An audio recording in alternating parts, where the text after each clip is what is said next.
Welcome to the deep dive. Today, we're cracking open a really powerful reflective source called Talking About Jesus. We are. And we're not just, reading poetry. We're trying to strip away the layers to find what you shared with us, this sort of operating manual for internal peace. That's exactly it. This source is a deeply personal meditation.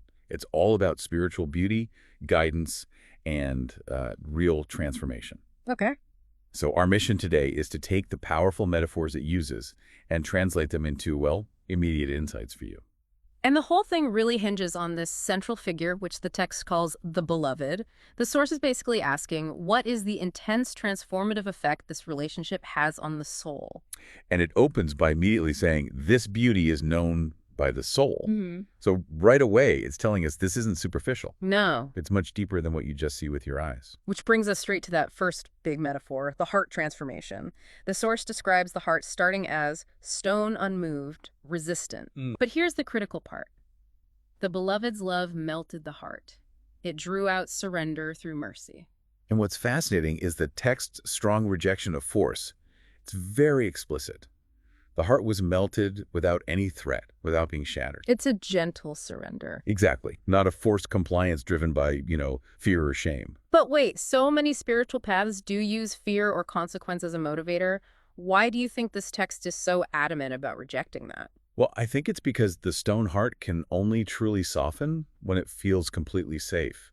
If you use force, the heart might break, but it won't surrender its will. Right, it's a different kind of change. A melting implies yielding because of relational security. And that's really the only way to get genuine, lasting change. Okay, so once the heart is no longer rigid, how does the text suggest this relationship handles, the chaos of daily life? The internal noise, Yes, the world just roars inside us, anxiety, accusation, regret, all of it. that's so relatable. And the text says, when that chaos roars within me, the beloved's voice doesn't try to shout over it. It doesn't get into a yelling match with the anxiety. No. The technique is what's amazing. It says the voice speaks with a quiet authority that just silences the storm. It restores peace. Correction without condemnation.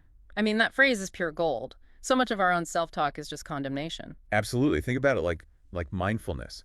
That quiet voice only works when you pull your focus away from the screaming arguments inside. The peace itself is what overrides the system. This then pivots into, well, a profound shift, divine authorship. The text rejects the idea that your life is just shaped by chance or your own failures. Which is a radical claim. It seems almost too simple, doesn't it? It is. The text asserts that divine hands have been writing, guiding, and redeeming every chapter. The wisdom there is that nothing is wasted. And it's careful to include everything. It specifically mentions pages stained with sorrow and even those seasons marked by waiting. All of it. It's all being woven into a greater design that reflects faithfulness, not our human weakness. For you, the listener, this is a massive relief. Because you're not the primary fallible author. Right. You're a co-creator in a purposeful plot. And that just fundamentally changes how you see your past. So if that's the framework, what does this actually require from you moving forward? The text shifts from description to a clear instruction. A command, almost. Fix your gaze upon him. It insists it's not enough to just glance occasionally. You have to behold him fully. Which is a huge challenge in our modern attention economy, right? The gaze has to be sustained. And the text lays out the stakes. To look away is to trade glory for shadows. But there's a promise attached. Yes, that continuous focus is met with no rejection, only invitation. So the progression is clear. Admiration becomes devotion. And devotion must become obedience. That's the full cycle, all realized through that sustained attention. So if we just synthesize this whole thing. The central message is that deep, sustained attention, just lingering in the presence of the beloved, is the core mechanism for this internal transformation. It moves your focus from self-will and fear to peace and a purposeful design. That idea of sustained attention is so powerful.